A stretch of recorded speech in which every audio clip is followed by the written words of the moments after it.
প্রথমে কড়াইতে কাতলা মাছগুলো ভাজতে দিয়ে দিয়েছি। Good afternoon. আজকে কোনো কিছু এদিক ওদিক নয়, প্রথমেই একেবারে মাছ ভাজা দিয়ে তোমাদের সঙ্গে রেসিপিটা শুরু করলাম। খুব সহজ একটা রান্না, আর এই মাছের ঝালটা না মোটামুটি এই শীতকালেই খেতে বেশি ভালো লাগে, কারণ শীতকালে এই ধনেপাতার ফ্লেভারটা খুব সুন্দর আসে। তাহলে বুঝতেই পারছো আমি আজকে মাছের ঝালটা ধনেপাতা দিয়ে করবো। দেখো কেমন করে করি। এই পাশে আমি দুটো বড় সাইজের পেঁয়াজ একদম পাতলা পাতলা করে কেটে রেখে দিয়েছি, আর এই পাশে নিয়েছি বেশ কিছুটা কাঁচা লঙ্কা, যেহেতু আমাদের বাড়িতে সবাই ঝাল খেতে ভালোবাসে। নিয়েছি কিছু রসুন আর একটুখানি আদা, আর এক গুচ্ছ, দেখো এক গুচ্ছ পুরো এক হাতের মুঠোর বেশি হয়ে যাবে ধনেপাতা নিয়েছি, কারণ এই রান্নাটাই ধনেপাতাটা একটু লাগে। এবারে এই ধনেপাতা, রসুন, আদা আর কাঁচা লঙ্কা পেস্ট করে দেবো। মাছটা কাঁচা কাঁচা করে ভাজতে হবে না, একদম এইরকম ভাবে লাল লাল কড়া করে ভাজতে হবে। এবার মাছটা আমার ভাজা হয়ে গেছে, মাছটাকে এবার তুলে রাখবো। মাছটা আমার তুলে রেখে দিয়েছি। এইবারে ওই তেলের মধ্যে একটা কাঁচা লঙ্কা, কিছুটা মৌরি আর সামান্য একটু গোটা গরম মশলা দিয়ে দিলাম। গোটা গরম মশলার মধ্যে আমি দারচিনিটাই দিয়েছি। ফোড়ন থেকে সুন্দর একটা ভাজা ভাজা গন্ধ এসে গেছে। এইবারে আমি পেঁয়াজ কুচিটা ভাজতে দেবো। পেঁয়াজটা আমার মোটামুটি ভাজা হয়ে গেছে, খুব লাল করবো না, তেতো হয়ে যাবে।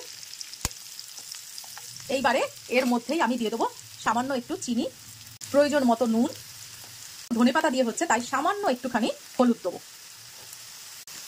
এবার দিয়ে দেবো একটু জিরে গুঁড়ো আর গোলমরিচ গুঁড়ো। এইবারে যে ধনেপাতার পেস্টটা করেছিলাম সেই পেস্টটা দিয়ে দেবো। এবার সুন্দর করে কষিয়ে নেব। ভাবে কষিয়ে নিয়ে ধনেপাতার কালারটাকে পুরো চেঞ্জ করে দিয়েছি। এইবারে আমি দেবো ফ্যাটানো দই। কোনো টমেটো যাবে না, এখানে ফ্যাটানো দইটা যাবে। এবার সুন্দর করে আবার একটু কষিয়ে নেব। এটা আমি কি করেছি সত্যি নিজেকে নিজে মানে ভাবতে পারছি না এটা আমি কি করেছি। একটু টেস্ট করে দেখলাম, দারুণ দারুণ খেতে লাগছে কষানোর পরে। এবার তেল ছেড়ে দিয়েছে, মাছগুলো দিয়ে দেবো।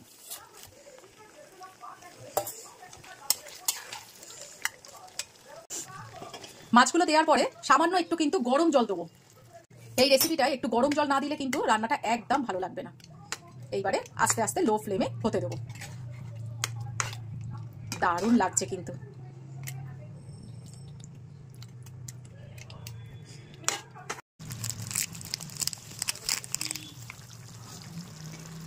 শীতকালীন কাতলা ঝাল আমার সম্পূর্ণ তৈরি।